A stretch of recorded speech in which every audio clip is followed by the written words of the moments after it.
I'm a pastry chef and a baker and a cookbook writer and a blogger, photographer.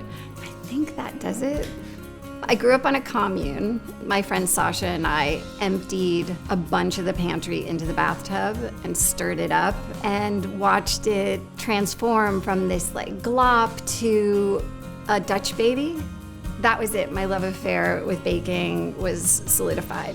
I went off to culinary school mostly so I could understand the science of it. I feel like people are super intimidated by baking. So I think the thing I love most about Platinum Yeast from Red Star is how easy it is to use.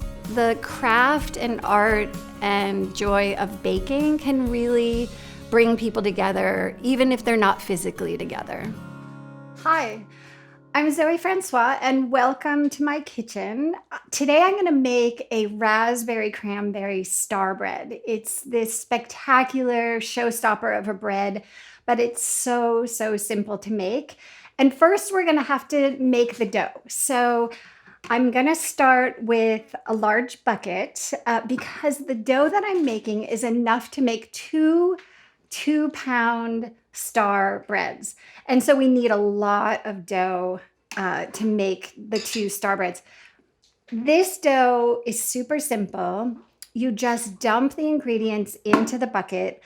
This is a sweet enriched dough. So I have a bit of honey for the sweetness. And then to enrich it, I have eggs and I have butter and water goes in, some kosher salt, all-purpose flour, and then I'm using Platinum Yeast from Red Star because it's just a little bit of an insurance or guarantee that your bread is going to come out perfectly. So we start out by just dumping all of the ingredients into a bucket. You can use a bowl. You can even do this in a stand mixer if you have one, but this is so simple and much less cleanup to do it in a bucket like this. So water goes into our bucket.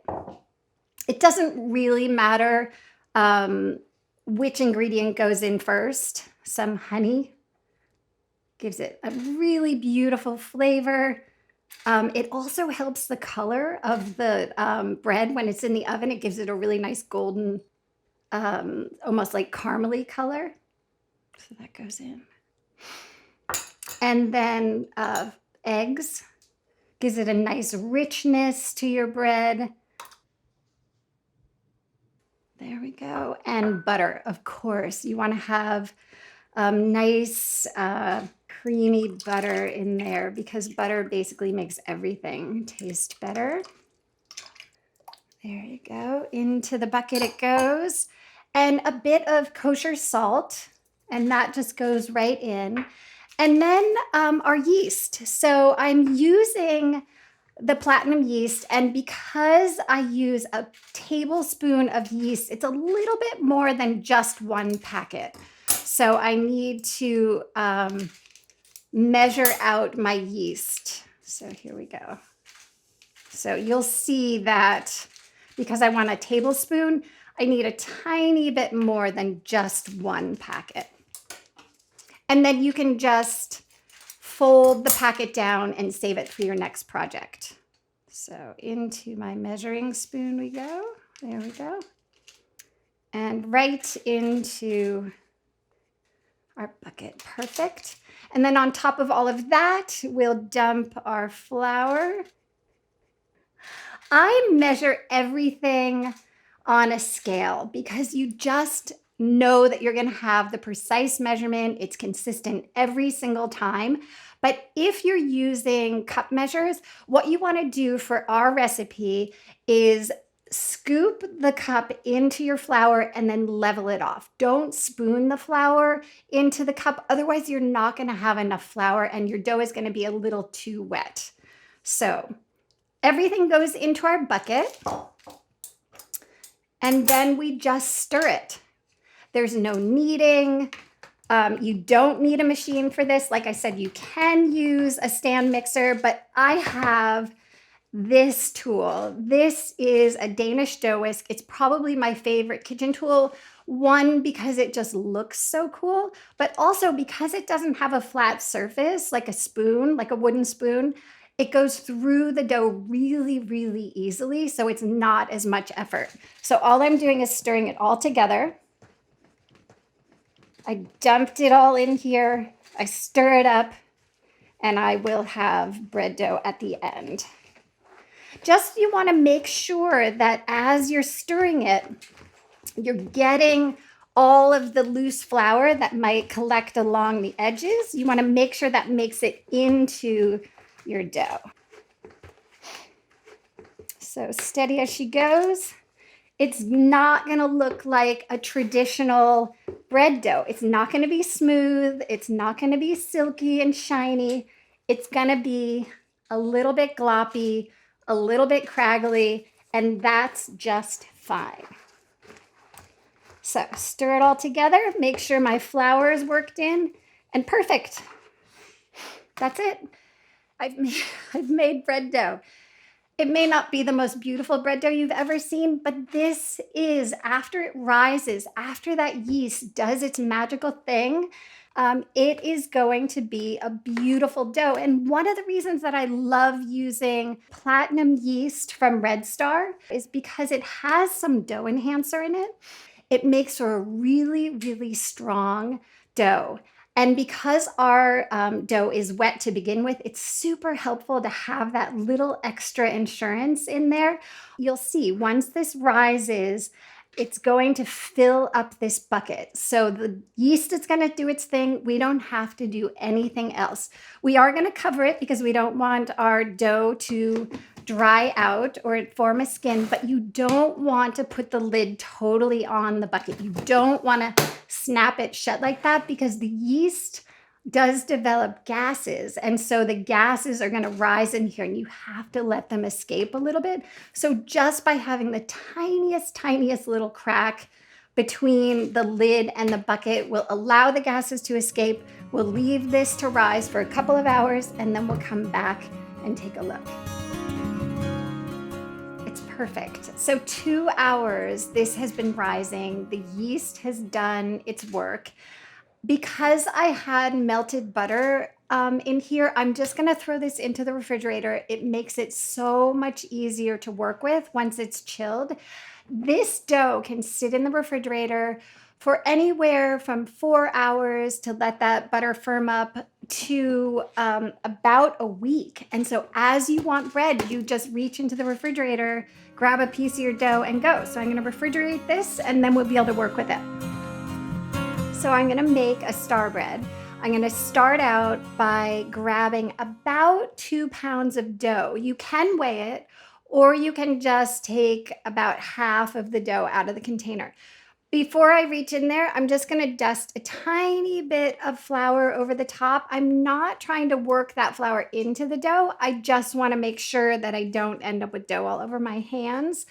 And then I just grab it, and you can see that that craggly mess of a dough made this gorgeous, stretchy, strong dough that is going to be just beautiful to work with. And that's because of the platinum yeast from Red Star, because it has that dough enhancer that I had talked about.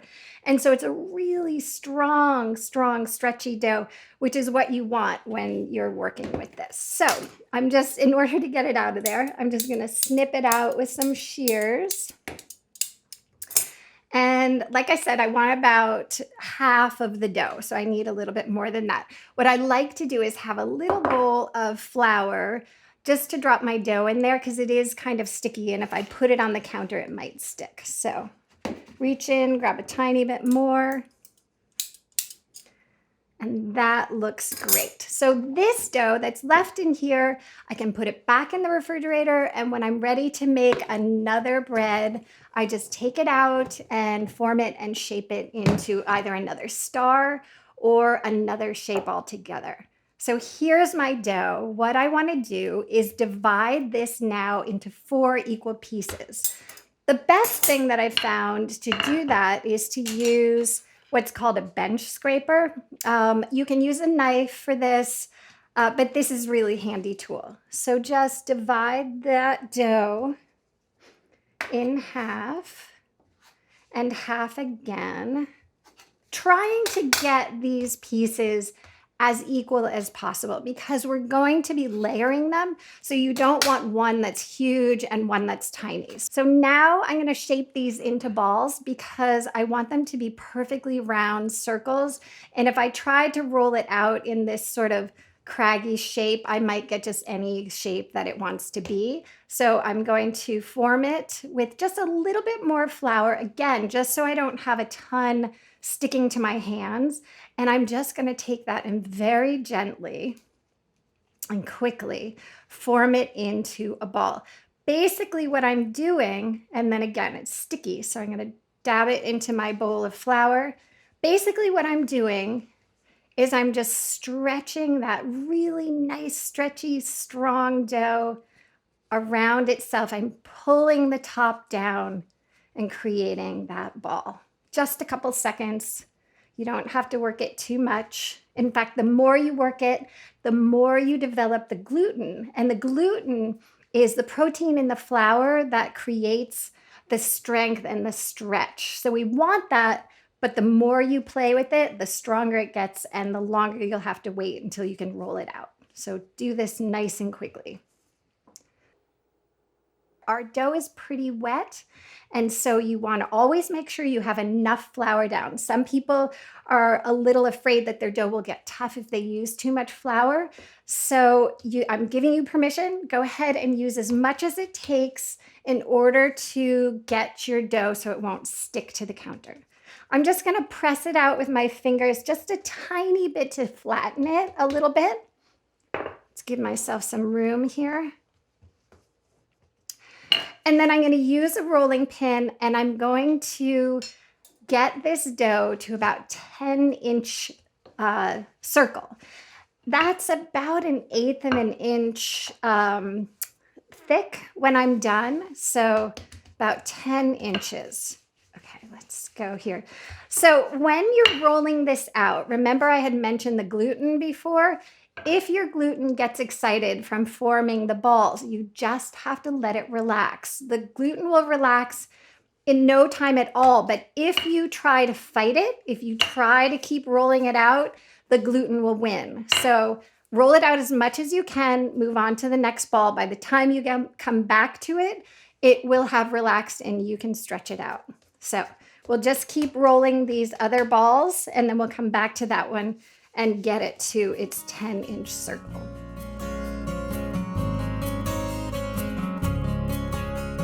So I've rolled them all out and now I'm going to go back to the first one and see, I can already feel that that gluten has relaxed a little bit. So hopefully I'll be able to roll this out.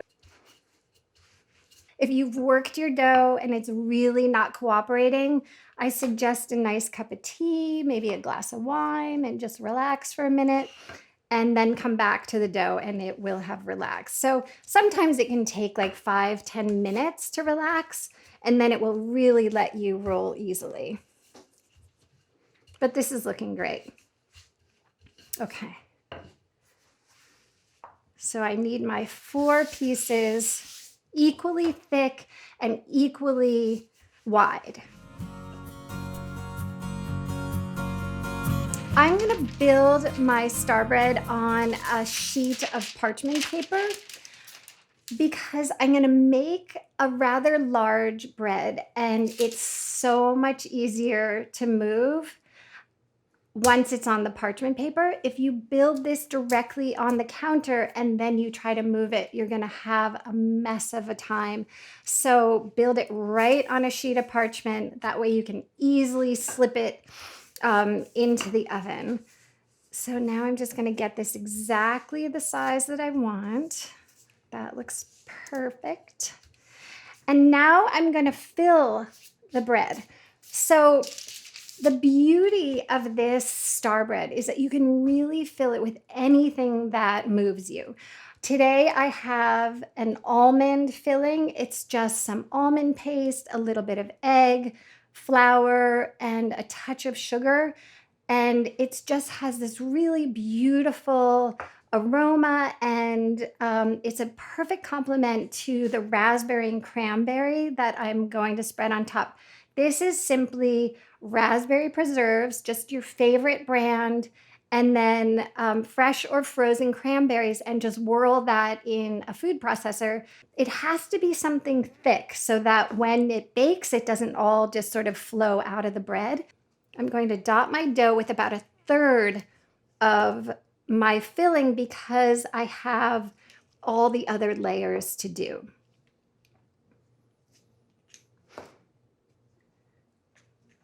It's very sticky and very thick because I want it to stay in place when it's baking.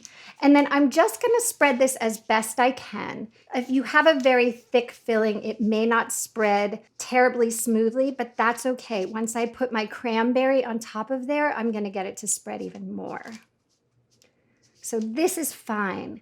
Again, don't forget that we have 3 more layers. So every bite is going to have a bit of the almond and the cranberry. And as I'm working, that's shrinking a little bit. So I just want to make sure that I've got this to the right shape. And then I'm going to do the same thing with my cranberry. So a third of my cranberry and preserves goes on top of that.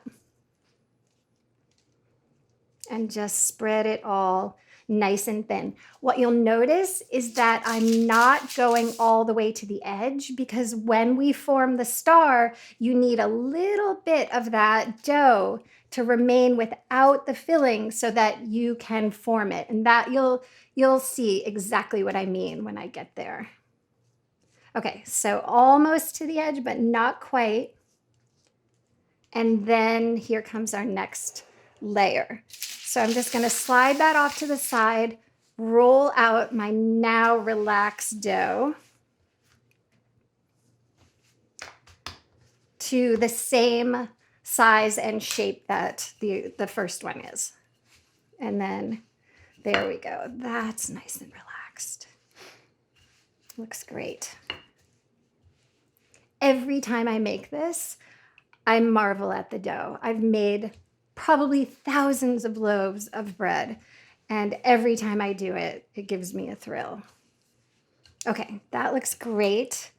I'll bring this back and just drape this one right over that filling, like so, matching them up as best I can. And then we repeat it.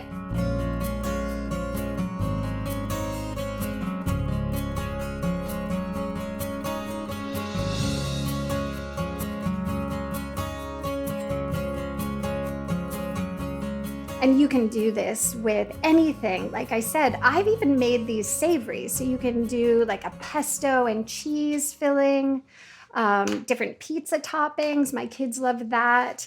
Or a chocolate and hazelnut spread. So really, this is a time to get creative. You just want to make sure that that filling isn't too thin, or it might run while it's baking.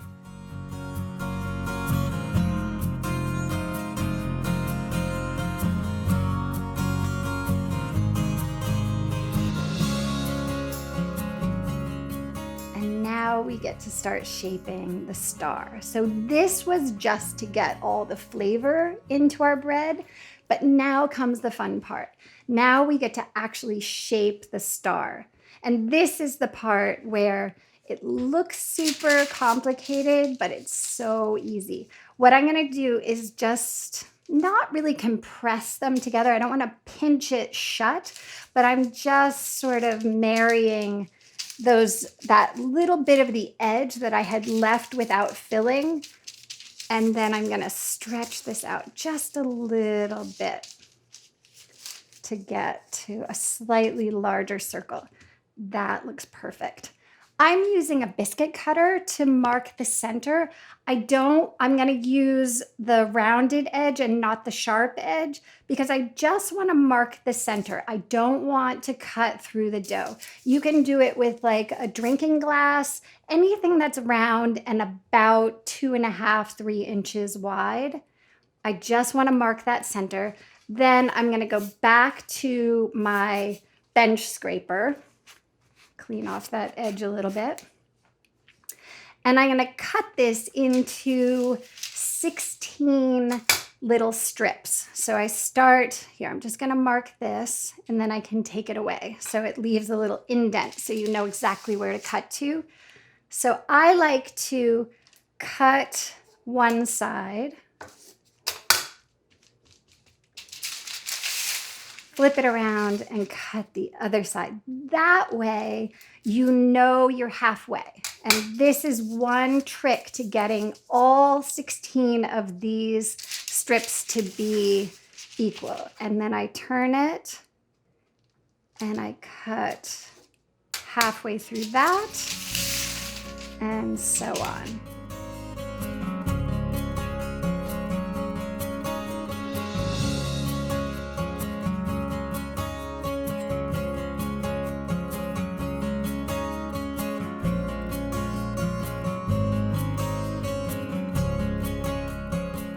So now we have all of our strips cut. And what we're gonna do is we're gonna take 2 of the strips, we're gonna pull them very, very gently, very, very subtly, and just twist them. Twist once, and then twist again. And then we're gonna marry those 2 points together. So I like to dip my fingers in a tiny bit of flour so that the dough doesn't stick to my fingers. And then I just take those ends and I pinch them together, just like so.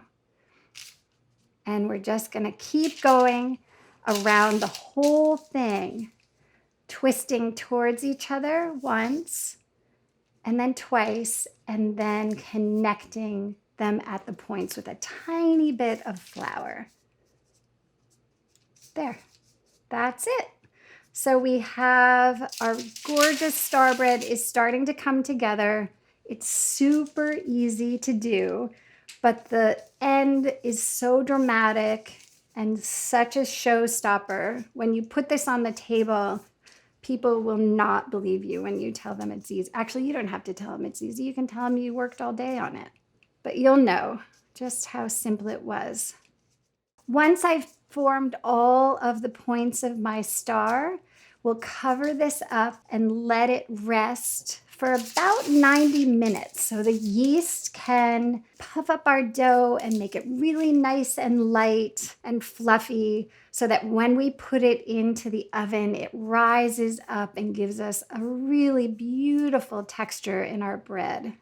What I do like to do before I cover this up, is I like to go around and just reinforce those seams just to make sure that while it's rising, because that yeast is really, it really activates and makes for a really beautiful bread, but it also can make these seams want to come apart.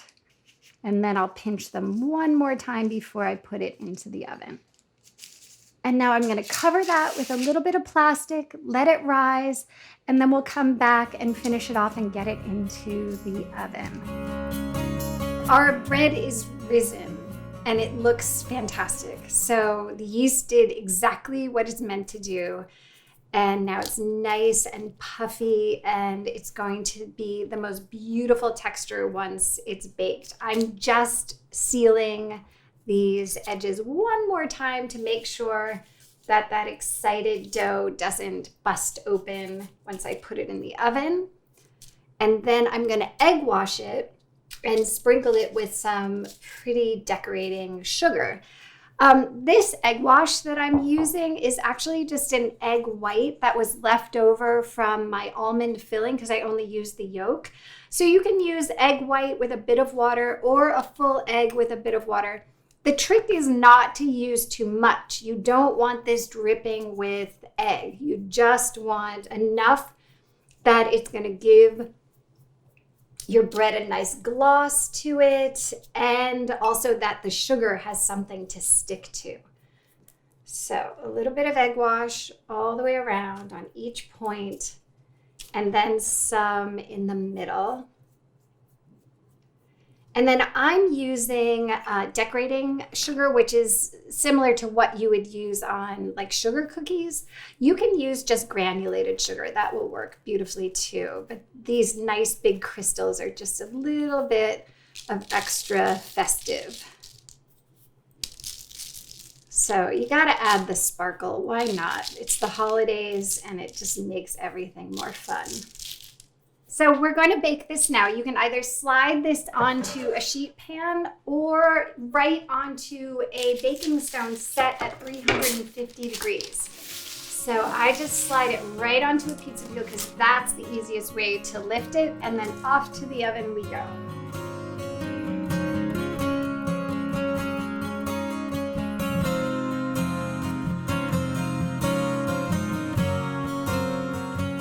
Look at how gorgeous this is. I have to say, baking with yeast never ceases to thrill me. It's always such a surprise, and it's always so glorious when it comes out of the oven.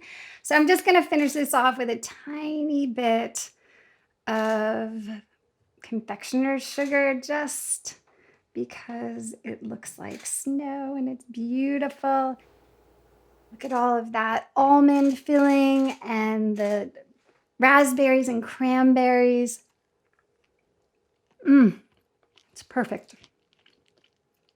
They marry together just so beautifully. The little bit of tartness, the sweetness, that beautiful sweet and enriched dough is just magnificent. So this is the best part, getting to pull it off and tasting your work, and the rest I'll share with my family. So this is better baking made super easy.